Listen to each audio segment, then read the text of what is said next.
Hey guys, so this week I got to talk with Angela Wilson. I worked for Angela when I first started my coaching career. She was one of the first people to hire me as a full-time teaching pro. I was a baby coach, and it was the coolest thing for me to see Angela do her thing at her club. I mean, she did it all. She managed the club, taught lessons, coached the UC women's tennis team, played in 5-0 league tennis. I had never in my life seen anything like it. A woman doing all of this? Are you kidding me? I don't think I thought this at the time, but really seeing her do this gave me hope that I too could do that someday. So I hope you enjoy the conversation. We talked about her career, what it has been like to manage and own a tennis club, her philosophies on leadership, why we're losing talent in the tennis industry, and what we need to do to change that, and so much more. Get ready to learn from one of the best out there, only here at Vida Tennis. Enjoy!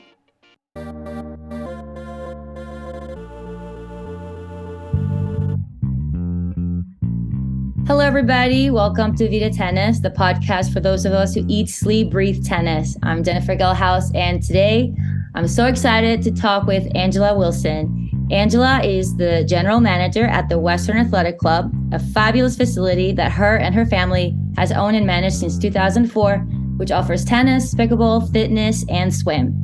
Angela has been teaching tennis for over 35 years, and she served as head tennis coach at the University of Cincinnati for over 7 years. She's the president of the Greater Cincinnati Tennis Association, and she's on the board of the Greater Cincinnati Indoor Tennis Association, as well as the USTA Junior Competition Committee. She played for Indiana University and earned a Master's of Science in Organizational Leadership at Mount St. Joseph University. She loves to play in tournaments and leagues. She's an amazing competitor, just finishing as runner-up recently at the Cincinnati Met tournament. She made it to the finals and just happened to lose to a player that will be playing at Yale next year. So she's still competing at a super high level. Welcome, Angela, to Vida Tennis. It's so great to be with you. I mean, this is just like circling back to when you worked at Western. How many years ago was that? That was a long time ago. That was at the very beginning of my career as a tennis coach. Yeah. That's when I first started coaching tennis, like full time. I had just made my transition from research to coaching tennis. And you got me as a baby. I did, I know. Baby and then coach. It's so great to just, stay connected and see and get to watch you as you've grown in the tennis world. It's so awesome for me to see that happen too. Thank you. I appreciate that. And it was also really cool for me too to see, a woman running the show at a tennis club, being head coach at a college team, and still competing and playing in super high levels. So you're an inspiration, to say the least. But I always wanted to hear the story. I don't think that I know the story of how your parents bought the club. Was that always kind of the plan for you when you were in college to kind of go into running a tennis facility? What's the story there? Oh gosh, our family is definitely a product of the tennis boom of the 70s when Chris Evert and Jimmy Connors were, the spotlight of tennis in the US. My parents were in their early 30s. We lived in a little town in West Virginia. They bought tennis rackets as like an anniversary present and started playing tennis with their friends.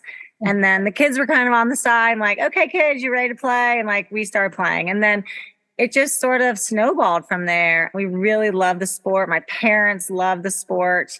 We then, long story, but shortened version, we moved to Cincinnati when I was a freshman in high school. My younger sister played also, and my parents got really involved in the sort of the volunteer parts of tennis. My mom was GCTA. I guess I'm have it in the blood. She was part of the Greater Cincinnati Tennis Association, as well as my dad, and then just loving community tennis. And involved in, I was playing tennis at Queen City Racket Club, which was a great club and had a lot of junior players. I ended up during college teaching there a little bit, with the juniors in the summer. And then I was a business major at Indiana. So I did accounting and did taxes, out of school. really felt the pull to get back to tennis, and then got a job at Queen City. Actually got a job at IU, came back to Queen City, managed there a little bit, moved away, had 4 kids, moved away, but coached high school tennis, USTA development camps. Kind of, as a woman, I think it's hard sometimes to stay in tennis when you're having kids because in a family, because, you know, the hours are tricky. And I coached high school tennis and stayed involved enough in tennis so that when my kids were older, we moved back to Cincinnati and I got to be able to do full time. So I kind of did full time, part time, back to full time.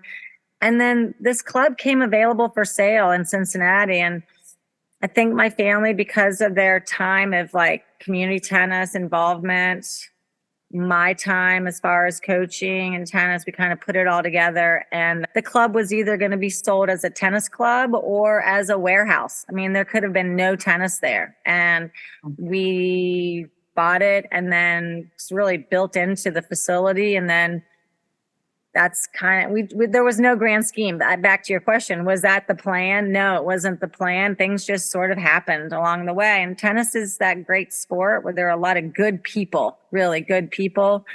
I've said all along, I've met so many people in my lifetime of tennis that it's made it fuller, I guess, because of the tennis people that I've met along the way. And yeah, so now we're going to be celebrating 20 years at Western. We bought the club in 2004. We've added pickleball. We know how when you play tennis, you have to make adjustments as you're playing. Yeah. You can't just have the same strategy all along. You have to like pivot and like, okay, maybe I'll serve and volley, or maybe I'll do this, or play 2 back and doubles. I mean, running a tennis business is sort of the same way. I mean, you make adjustment. We've survived a recession. We survived COVID. And now we're at a place where I think tennis is in a good space. We've added pickleball to our club, and that's all good. You know, we're in the business of people moving and with a paddle or a racket in their hand and making friends and building community and exercising all at the same time. So yeah, 20 years, who would thought that we'd be running a club at 20 years, you know, down the stretch, but we're still standing and we've survived where other clubs haven't. And so I feel really proud that we have sustained all those things and built into our community and have a place for people to exercise. So that's awesome. The long story, sorry, but it's no, that's great. Yeah, I mean, I'm happy to hear all that because I never knew what the whole scoop was, and you know, I just kind of thought that it had been in your family forever, you know. Oh no, and no. I guess I read today that since 2004, when I was, you know, trying to write up your bio, and I was like, oh, it's since 2004. But that's so smart of you to study business. I always kind of wish that I had studied that, because I think as a teenager, if you don't know what you want to do, that's an easy way to stall and study something that you can apply to anything in the future that you might want to do. So I wish I had done that and not science. Well, I will say that the business side has helped, you know, to me, and getting my master's in my early 50s. I went back to school and got my master's. I graduated in 2019. I wanted to keep learning. I think that's what's really important for whether male, female, like just keep learning. And I felt like to be relevant in the world of business, it was good to go back and to see that other parts of work change. I mean, the demographics of, I have older people in that work the front desk, and then I bridge younger people in too. And they come from different places of what their knowledge, whether it's technology, and we've brought technology into the club too. We used to have paper court sheets. You probably remember, like you would write green for private lessons with a green pen, and like seasonals were black. And like, it's, you know, now we have a computer software, we have an app. We have to change too as the world changes. Our tennis, I think, industry in general, a little bit has been slow to that because for whatever reason, I don't know what that is, but if I'm going to try to bring the 35-year-olds and 40-year-olds into our business, into our club, they're used to apps and they're used to like booking online for other things. So we need to be able to do that too. And it's hard when you have older people still in your business. They don't like the technology piece, but we have to do it and make adjustments. And So yeah, that was really good. I thought that was great that I could kind of see that other side to keep learning, because you can't just stay. Like you can't, it's like a tennis match. If it's not working, you have to make adjustments. So it's the same in business too. And you guys have so many different aspects to the club, swim, fitness, not pickleball, tennis. But what would you say is the thing that kind of defines the club? Is it the family environment? Is it, competition, high performance, a place to be healthy, all of the above? What would you say is like the core of Western? I think family is what is the core of our club, that there's something for everybody in your family that you can do at Western. Yeah. We are not an academy, high performance tennis type of place. We have high performance players, but I wouldn't say, I'm going out and trying to get every high performance player to come train at Western. Yeah. If it works, it works. We have that path for you, but we also train a lot of high school kids and adults that just play recreational tennis. We do cardio tennis, tennis 101. And now adding pickleball, we just hired a director of pickleball, and we'll be adding those sort of things in pickleball too. Pickleball for kids, pickleball for families, pickleball tournaments. So there'll be competition. Cincinnati is going to be one of the first cities in the country to offer a pickleball league. So we talked about interclub for tennis. We're going to have the same. We have a few new indoor pickleball facilities in Cincinnati. So we're going to be offering indoor pickleball leagues for our adults and probably kids too. So yeah, I feel like it's family, something for everybody to live a healthy lifestyle. We know your name. We want to know, that your daughter just had a baby and like how'd that go? And, we want it to be a place where I always say it's the cheers, the cheers of tennis. Everybody knows your name and we care about you. I mean, I want that. I truly want that we have a place where people care about you. Jennifer, like, people have stuff in their lives, right? Everyone has stuff and sometimes not great stuff. So I always say, like, you walk in the door, we want you to feel good. Like you're at a place where you feel good.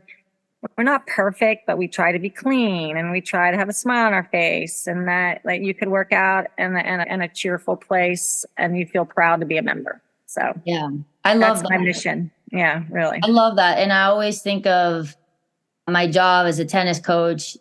Sometimes, like if I'm tired or whatever, I try to remind myself that not only is this person paying for a lesson, but also this might be the favorite part of their day. This might be the healthiest, most fun part of their whole day. Right. It's just that 1 hour that they get to spend with you. So you can't be slacking. You have to like just be the best, Right. Hour. It's hard. You don't know what their day has been like. Right. You don't know that their kid is struggling with school or struggling with a drug problem, or they're married. Like, you don't know, like their mom or dad is in hospice. Like, you have no idea what their day has been like. And so when they come to you to play tennis or to work out, it's sort of their break from like their like reality of like life. And so we have such a big impact. We have no idea the impact as tennis pros and facility managers of like that we have on people's lives. We really don't. We have a huge impact. Yeah, that's so true. And that might be the answer to my next question for you. I was going to ask you, what has been your favorite part of managing a tennis club? And if you don't mind sharing, your least favorite part or most challenging part. All right. My most challenging part is like the facility part. Like, I don't know how to like fix an air conditioning unit. Oh, yeah. Or the refrigerator that goes down in the lobby bar that cools all the beer, or like the roof leaks. Like, the facility part is hard. And we have over an 85,000 square foot building, and, managing heat, AC and fans and roof, and like, that is hard because I went to business school and I like teach tennis, but like I am not an HVAC expert. So I have to rely on a lot of other experts in that field. And that's expensive too. Like, so when you build your business, as far as the budget for all of that, it's expensive, but it's necessary. And so those are the pieces that it's hard for me. The part that's great for me, I call them goosebump moments. Like, I literally get goosebumps when I teach someone and they get it, or someone like they get continental grip, let's just say, and they're like all of a sudden they can hit the ball and it spins, like, yes, they got it. Talking to a new person at the club who's like starting to learn to play tennis or learn to play pickleball, and they are like so excited and they've met other friends that are doing it. That is like, I love that. I feel like sometimes our job is like matchmaking people, because if someone comes in the club and they want to learn tennis, they want to be in fitness, they want to be on pickleball, it can be somewhat intimidating if you're trying to learn something new. So I try to connect them with people that are sort of like them. And so they're sort of like, I call it matchmaking, I guess, but trying to connect people, because community is where people thrive. In community, they're not going to thrive just independently on their own. Very few people, some people, but very few people thrive independently. So we tried to build community around all the things that we do and sort of connect people. And when that happens, I get super excited, because now I know if they're in community and they're doing this, they'll probably stay doing it, And so that excites me. I love that part of my job. Right. And they feel a sense of belonging for the club. Exactly. And so they've made friends. I mean, one of my greatest stories is like recently I had a whole bunch of women that came through a tennis 101 class. And then we kind of graduated them into like a new girls like clinic or round robin. And then they transitioned, and then they bought tickets together. They became friends. They all came from different places. Like they didn't know each other beforehand. And then last year they went to the Western Southern tournament together, like a girls' day. And they like hung out, and like they like got like it's like have new friends, like tennis friends. When you grew up, you had tennis friends and you had school friends. So like now they have tennis friends. And so that's fun. Yeah, that's great. Yeah. I got to experience that at the last club where I was a director here in Martha's Vineyard. I just left that club this past year, but I got to really, really grow the membership and grow the tennis program. And that was definitely the most exciting part, was seeing people like make friends. And then I followed them on Facebook, and they're like traveling around the world together, going to tennis tournaments, and they're all beginners. Right. Like I created a monster, but it's an amazing monster. I love to see that. It's that's the best. Yeah. It's the best. It's the best. And then going back to like the not so great part of, maintenance and stuff like that. That's so interesting that you say that, because I wonder if that's sometimes what keeps maybe, I don't know, women from going for manager positions or even tennis director positions, because there are some aspects, of maybe you're doing court maintenance, maybe you're fixing sprinklers, or, right. You have to fix a bathroom. And like, we don't want to be doing that necessarily. I mean, right. I don't know. I think that in all jobs, there's parts of your job that you don't like. I mean, I don't care what your job is. There's always going to be a piece that is not fun. All right. Yeah. And so I would say it's not fun, but I'm not scared of it. It's just part of what you do. And then you have to find good people to help you. And that's what I've tried to do, is find other people that I can rely on, that I trust, that can help me do it, instead of me feeling like I have to do it all by myself. And I tend to go there sometimes, but I've tried in the last 5 to 8 years or so, kind of step back and let other people help me and that are experts, and not feel like I have to do it all by myself. And we don't, and nobody should. I mean, nobody should. We all have our male or female, right? For sure. Yeah. We all have our gifts and the things that we're good at, and we gotta know what we're not so good at and leave that to someone that can do it better. Exactly. But that is the harder part for me, just because I like it, because it's more fun. Everyone likes to do the part that they like the best and they're better at, right?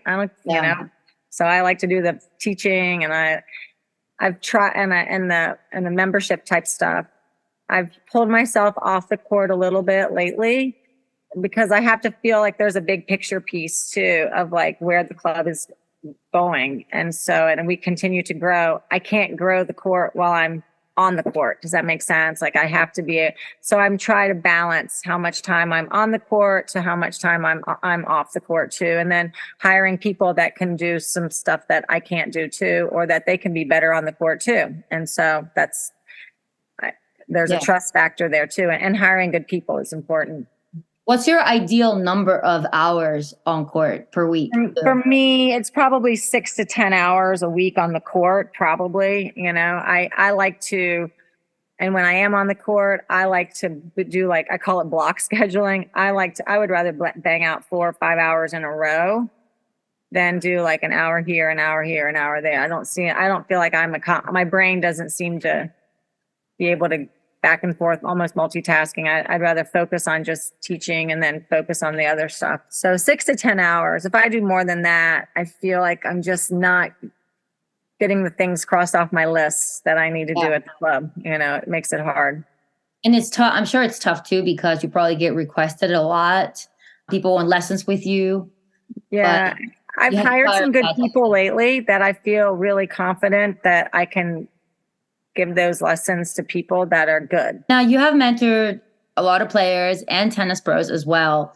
What do you think are some of the most important leadership lessons that you've learned along the way? Time management and boundaries, because we can get really pulled into this all day, 24/7, all the time. So I think as far as a leader, I'm trying to help my people understand those, and I'm terrible at it. So I'm trying to, like, as I teach them, teach myself, but it can be hard. It can be really hard. You can be pulled in all the time. So there has to be breaks. You have to self-care too, because we give, the people that, having a bad day, we give a lot into that hour lesson or 3 hour, whatever we're doing, that chat with members, that we have to self-care too. So I want to be doing this for a long time, and I'm 58. So I have to take care of me too. So I have to do some like workouts too. And I have to have some quiet time, so there has to be boundaries. So that's hard. And I think building relationships with people. So there's that boundary too. You want to build relationships, because I think that's how tennis grows, how we help people match make and all the things I was talking about before. And that's really good. But knowing people, building relationships, and just being a good, honest person in this industry goes a long way too. So creating boundaries, self-care, but also building relationships with people, I think makes our job not really a job. I don't feel like I love going to work. I don't feel like, I don't want to go to work today. I want my staff to sort of feel that way too. That yes, it's a job. This is how we pay our bills, but we're doing good stuff at the same time.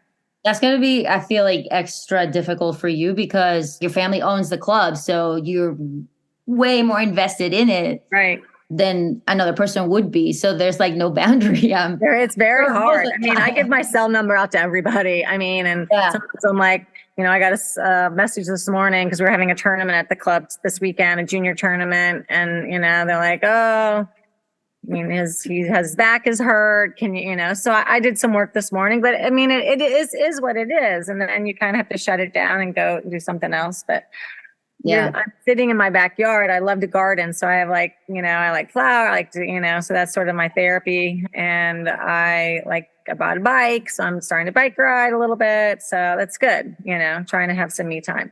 Yeah, absolutely. That's so important.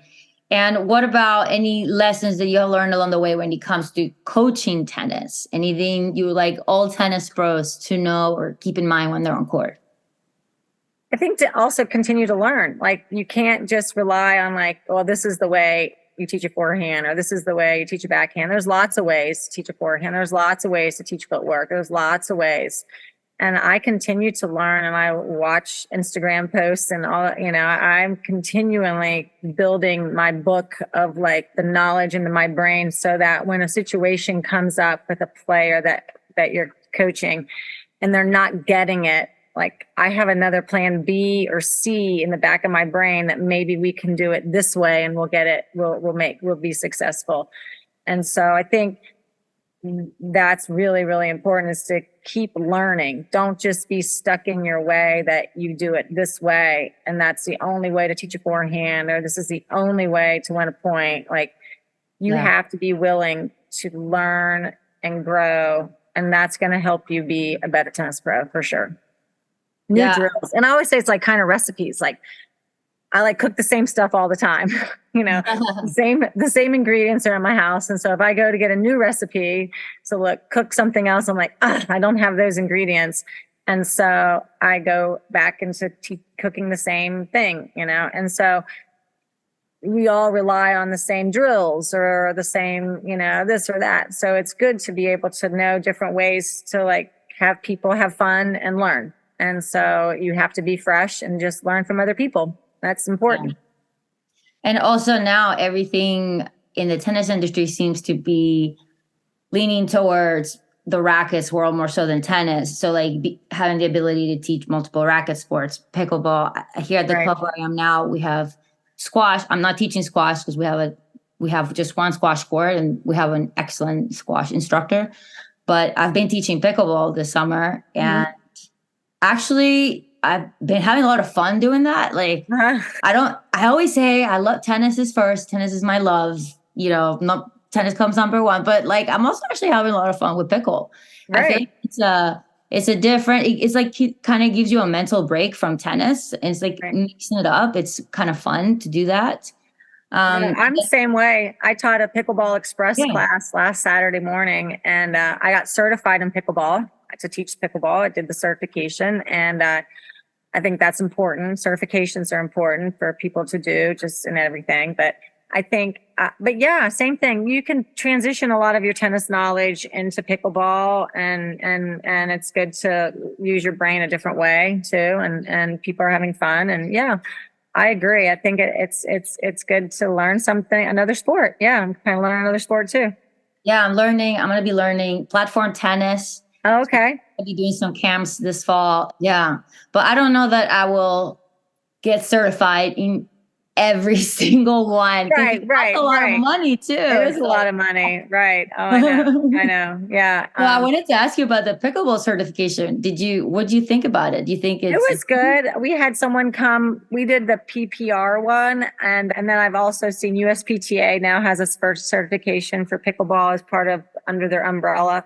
And it was good. We did a day training. Our staff did it. And then we had some people come in and then we taught them and then they rated us and we had to take a test. So, just knowing all the verbiage and all the scoring and how to hold the pad. I mean, again, a lot, if you've been teaching tennis for a while, and that's why you're seeing a lot of tennis people that are being able to gravitate over into the pickleball world or navigate both at the same time more easily, because a lot of the same verbiage is similar. And so when you're teaching, it's mostly doubles. So if you've been teaching ladies interclub doubles or, USTA or something like that, you can shifting and hitting down the middle, and some of the same stuff that happens in pickleball happens in tennis too. So no, it's been really good. We're excited. We are one of the few clubs in the country that have dedicated pickleball and tennis under the same roof. So there are, definitely more dedicated pickleball only clubs popping up across the country. Yeah.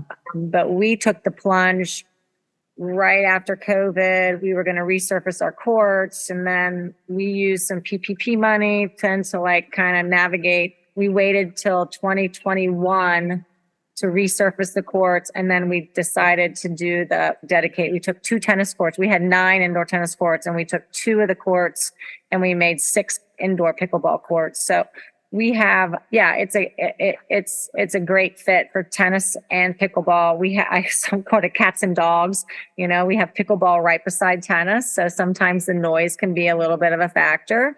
So we're trying to figure that out on a facility standpoint and a programming standpoint too. What do I program on tennis side beside pickleball?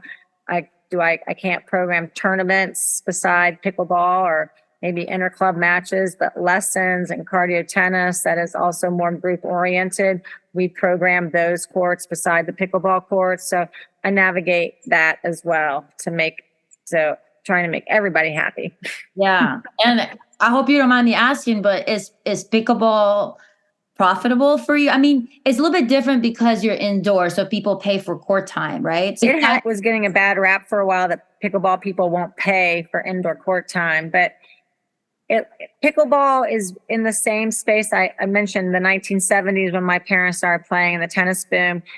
that was when in Cincinnati, a lot of indoor clubs were built in the 1970s, and people started coming outside and playing indoor tennis, and people started paying. And pickleball now has gravitated to where people tend to want to play with the people their own level. It used to be in the infancies of pickleball, oh, let's all play together. Well, that's great, but then people got better and they just want to, oh, I just want to play with better people. I don't want to play with the people. I don't want to play with the people that are worse, and I want to play with my friends. And so now they're starting to reserve courts. They also, because outdoor courts are becoming more popular. And if you belong to a club, you can reserve a court when you want to play. I want to play at 10 o'clock on Sunday morning for 2 hours. Well, I'm a member at Western, so I can reserve that court. You can't do that at a public park, so or not as many public parks, so just walk on.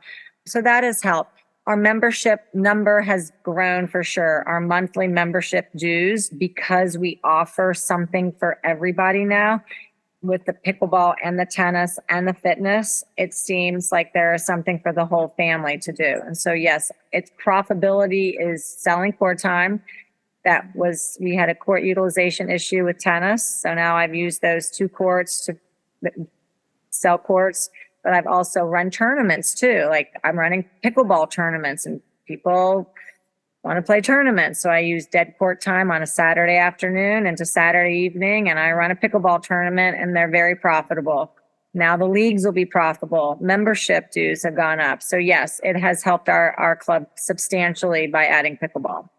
That's wonderful to hear. And yeah, it makes sense for an indoor facility. It actually makes a lot of sense. And yeah, I guess I'm not that surprised that it's going so well, because especially like where are they going to play in the winter? Like, of course. Where are they going to play? Right. Now, yeah, we'll have people freeze their memberships on, like they'll only play through April, and then they want to freeze their membership and then come back in the fall. And I mean, it's not the best scenario. So on our side, then our responsibility is then to offer pickleball programming 12 months out of the year so that they will want to stay in the summer. I mean, we have air conditioning. It's hot today here. It's 90 degrees in Cincinnati. And so, a lot of people, we have air conditioning. So people would like that climate controlled sort of not being outside and I'm sweating and the humidity and all that. They like to play indoors. And so we've done that in tennis. So it's going to be our job to offer pickleball programming, not just 9 months of the year, but all 12 months.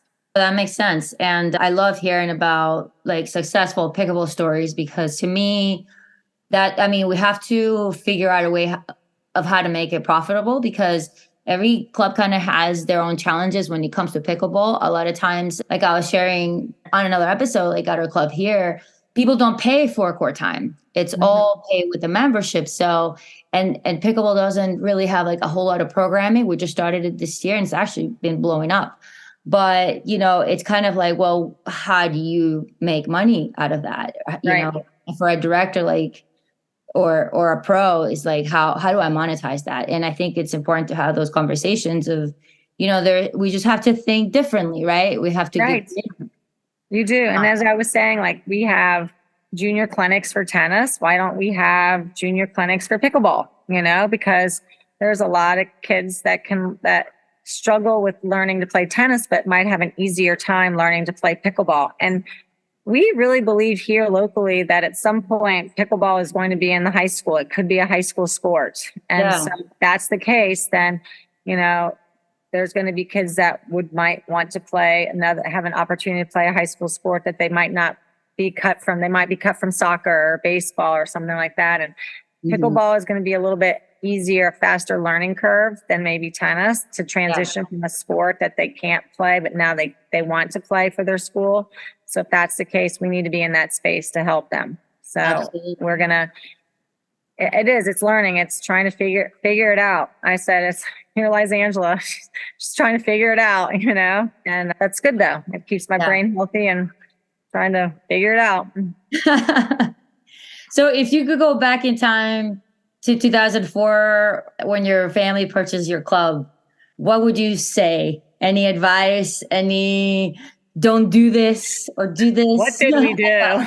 Well, you have to have a long-term goal. You can't just feel like, it's going to happen this quick. And I think in the beginning I thought, we're going to change it right away. And the economy, there's different things. I mean, you have to have a long-term vision. And you have to stay the course, and that can be hard sometimes. I mean, there were times where we struggled making payroll. I'll just be honest. In the beginning, we struggled. We put a lot of money into the facility to almost like a build it and they will come mentality. And it didn't happen right away. It's like we have, and in the last couple of years, it's been a lot better. I feel like what we did in the beginning is starting to pay off now, and we've been able to persevere some tough times. And I think our membership has been growing, and I see it hopefully continuing to grow. I mean, we try to do things the right way. And I think I like to sleep at night. So I like to, I want to try to, do it. I think sometimes the right way is the hard way, but the right way, I think, pays off in the end.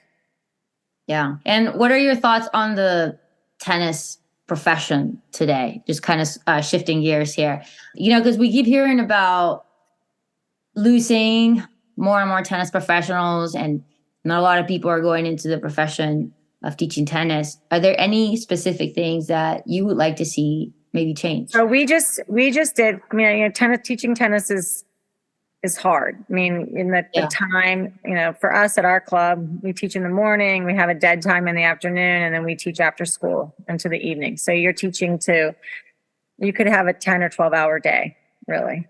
Yeah. With a big gap in the middle. I'm like, what do you do? Mm-hmm. And there's a lot of stress on getting paid per hour. You look in your book, like I get 5 hours this day, 4 hours, and making a living teaching can be tricky in today's world to attracting young people. We are revamping how we're paying at our club. So we're doing some salary where you build in hours to that salary. So that you're going to make X in that time, and making it a full-time position. And that person doesn't have to worry if they didn't hit their number exactly, that they can't make their car payment because, it rained all this week, that's outdoor tennis. It rained all this week. And how do it's per hour. So I think that's one of the things that needs to change a little bit. We're seeing that to be able to attract younger people, because there's a risk involved if you're just completely hourly to jump into that, if you don't have a nest egg that's built into the back end of what you're doing. So I think paying pros is one of the things that can be beneficial and that can help.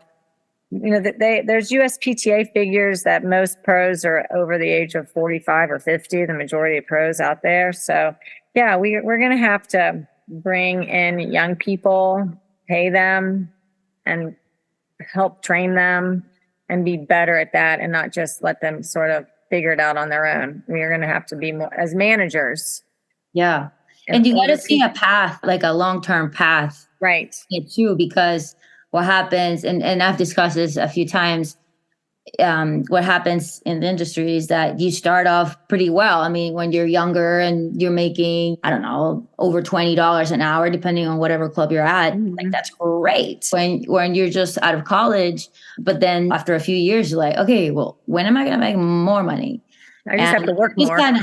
You just have to, kill yourself on court and continue to burn yourself out. So, that system is not going to work out really well, or you're not going to envision it's sustainable. It's not sustainable. Yeah. It's really not. And so, I think there's have to be different ways. So we have done, at Western, I sort of broke up a tennis director position into like 4 direct positions. I have a director of pickleball, director of junior tennis, and a director of adult tennis. And we have some part-time people that run some seasonals and round robins. And so, and there's lessons on top of that. And so I think there has to be, you're right, a pathway, like what happens next, Some places say, well, just work more hours. If you want to make more money, just work more hours. Well, I don't think that's sustainable to somebody to do that. Especially if you want to start a family, and like you were saying, for women, Right. For women, it makes it hard. Right. How? Right. Yeah. How? I had an assistant manager and she just had a baby a couple weeks ago, and we never had a family leave policy at our club. No one was like young enough to and it's like family owned, we have, only 10 full-time employees. So we didn't fall into all the government type things of having to offer it. So we kind of had to figure it out. And my mom is great. My mom and dad have been wonderful in the last few years. My mom is they've both kind of taken a side, and I'm just running it. In the beginning, it was really mom and me running it, but she's an attorney, so she's got a good brain. And so I bounce a lot of stuff off her of those types of things. How do we put together a family leave policy at Western so that women can still get paid? And that's hard. A lot of places are independent contractors, so they don't have to pay women when they have family leave issues. And how do you attract women into our business if they don't feel like they have that support, And so we put together a family leave policy, not just for salary people, but for people who work at least 30 hours, and I can go back 6 months and she's not a salary, but I can kind of see what her average weekly was, and we can pay her that for 6 to 8 weeks, that we could do family leave. That's amazing. I think it's important. I mean, we have to be able to do that, or I'm not going to be able to keep, either whether it's a personal trainer or a young tennis pro who's 24, 25 years old, she won't stay doing this.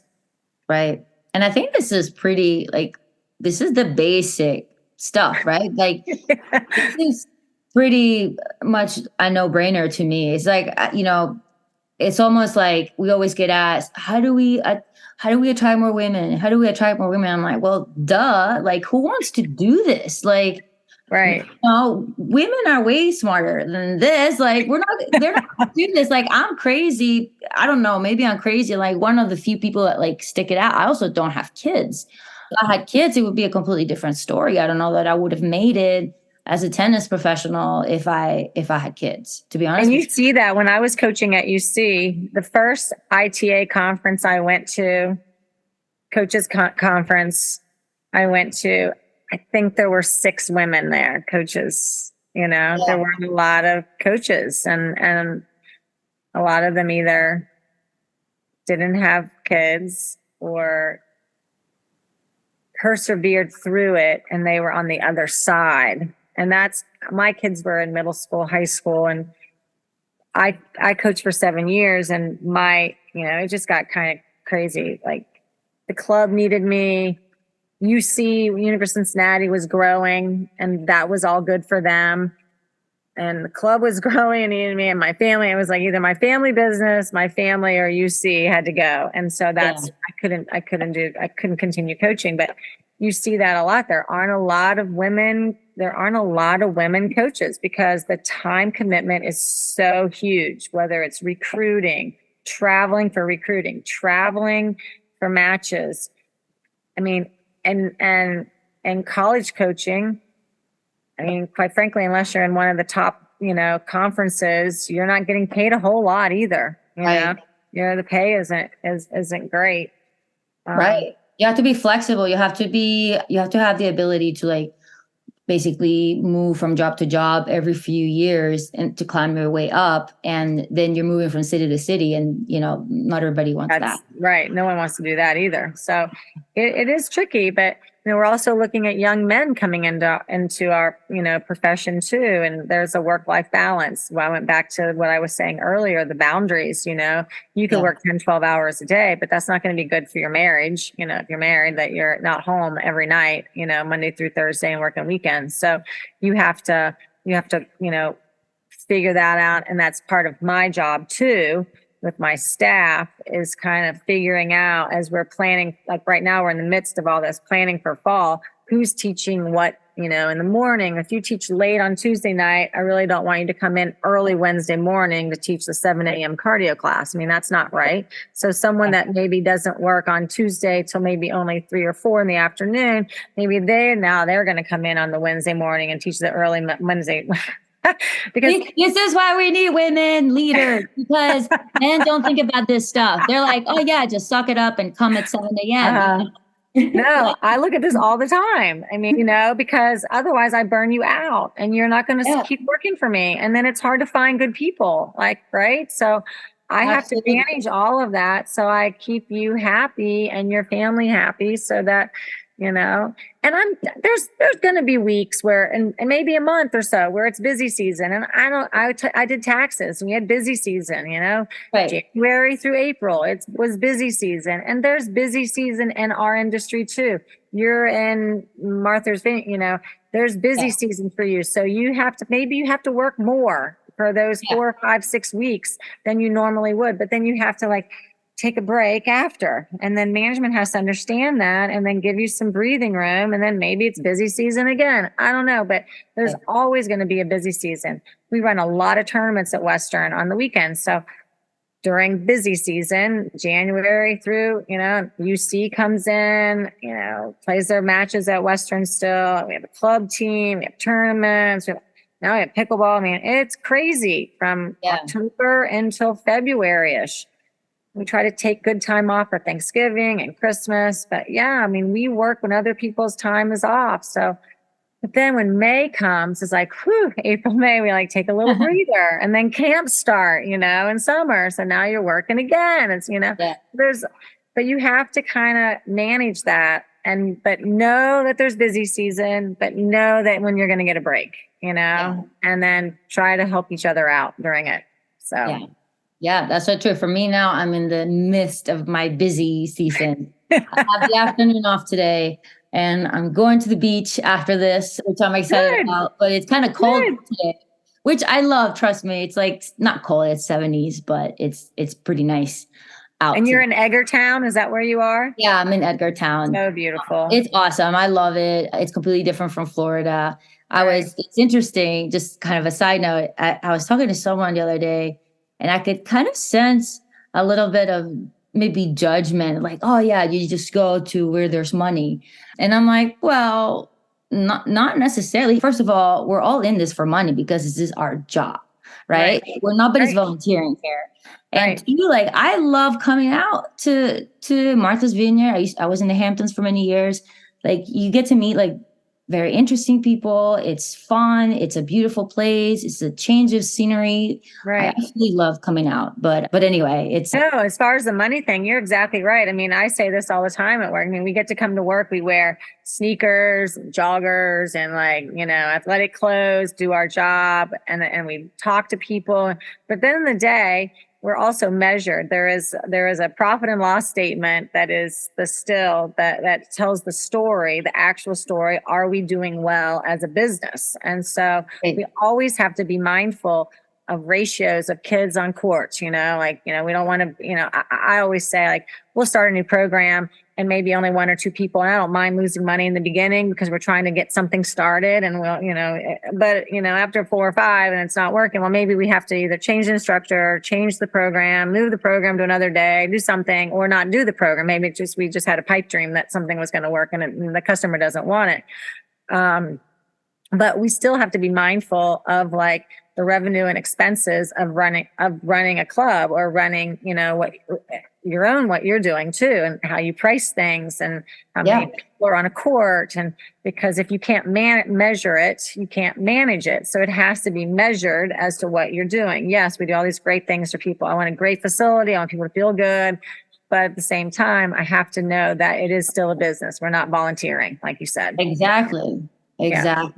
And so the numbers tell the story. So we're constantly doing, this is a new thing that I'm trying to lead and help tennis pros know too, is you can't just show, you have to either see the business side of the business too, not just revenue, but participation numbers. Because I always say also, if the numbers, our participation numbers are up, then the business will be fine. We just have to keep continuing to increase participation numbers. More people are having fun, blah, blah, blah, but more people are then also buying our products. So it's a numbers game too. So we just have to be really good at what we do, and that should happen.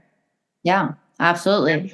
And Angela, before I let you go, what has been the Grand Slam moment and the double bagel moment of your tennis career? It can be playing career, teaching career, however you want to answer it, but the high and the low. I don't know. When I was There's probably lots of Grand Slam moments, I guess, as a player. When I was playing in college, my senior year, we were top 15 in the country, maybe 12th in the country. And we won Big Tens. We beat Northwestern. That was, really were supposed to beat us. And they had players on their teams that ended up playing pro tennis. That was a Grand Slam moment because that was a team. That was sort of like our team came together as a team. And we really just were not expected to win. And we came together and we won. That was really, really awesome. And I think because of that, my coach at Indiana, Lynn Loring, that whole thing, he has mentored me since then. I think whether it was my leadership at that point or whatever, but he has really been instrumental in me being a better college coach, some different opportunities that I've had. So that's probably a Grand Slam moment. It was great. It was really great. And it was team. It wasn't just individual. And I really love, like, some of my best moments have always been like high school tennis and playing league tennis. I'm on a team league for Midwest section, 55 and over. I mean, I love the team parts of tennis. I think that's really great. I always tell people, it's like, this is a side note, but a lot of parents or coaches will say, don't play high school tennis or don't play middle school tennis. It's not very good for you, or the competition isn't very good. And I just think it's the opposite. I mean, maybe that's true, but it's playing for your school. It's playing with your friends that you sit in math class with that maybe you don't get to, hang out with, in the junior tennis circuit, and they're not that good to play USTA, but they play high school tennis or middle school tennis with you, and you go out to breakfast together, and all those, they announce your name on the intercom, and in the morning, congratulations, blah, blah, blah, they beat so and so, that's just part of like the icing on the cake as far as tennis goes, the team stuff. So yeah, I always love that. So that was really great. Where I totally failed, oh gosh, I feel like I fail all the time. When I quit at UC, when I quit coaching at UC, that was hard because I had just recruited, I think there were 4 freshmen, 3 freshmen and 1 walk-on. And I decided that fall, like, I couldn't do it. Like, I couldn't keep coaching. I couldn't do it. Yeah. And I felt like I let a lot of people down. But it was a time where I had to take care of myself and my family. But I had these freshmen that were there and their families, and they were so worried that a coach was going to come in and like clean house. Oh, and that happens a lot. Like, a new coach will come in and they won't like the girl, and they can, scholarships are year to year. They can do what they want. They can say you're not renewing your scholarship. And fortunately, the university hired a great hire, a guy locally that had been coaching at Xavier, I knew, and he kept those girls, and he was great. But I really felt like I had let a lot of people down when I quit coaching at UC. But I just couldn't continue that burnout of working 30, doing my expense report at 4 a.m. of all my receipts for traveling at UC, and then going to practice, and then coming back and running a business, and then trying to get my kids my soccer practice and all the things. It just couldn't happen. But I would say that would be probably the time where I felt the worst, really. But thank goodness it came out okay. And then one of the girls that graduated, she was a freshman, and she graduated. She's an attorney here locally, and she's joined our club, and now she plays on a team with me. And so it's good, But at that point, it was scary. It was scary for them. It was hard for me, and because I loved coaching college tennis, I really did. I loved it. It just didn't work for me and for my life anymore. So too busy. And good for you for recognizing that and for taking the steps that you felt that you needed to take, because sometimes we just kind of like put ourselves last. And good for you for recognizing that. And it always works out at the end. It's good to hear that they get a good coach. In the midst of it, it's hard. I mean, it was hard, but it does. It works out. Yeah. Well, thank you so much, Angela. Oh, it's so great. Thank you. Thank you. And all the best at Western. Yeah, thank you. Come see us sometime.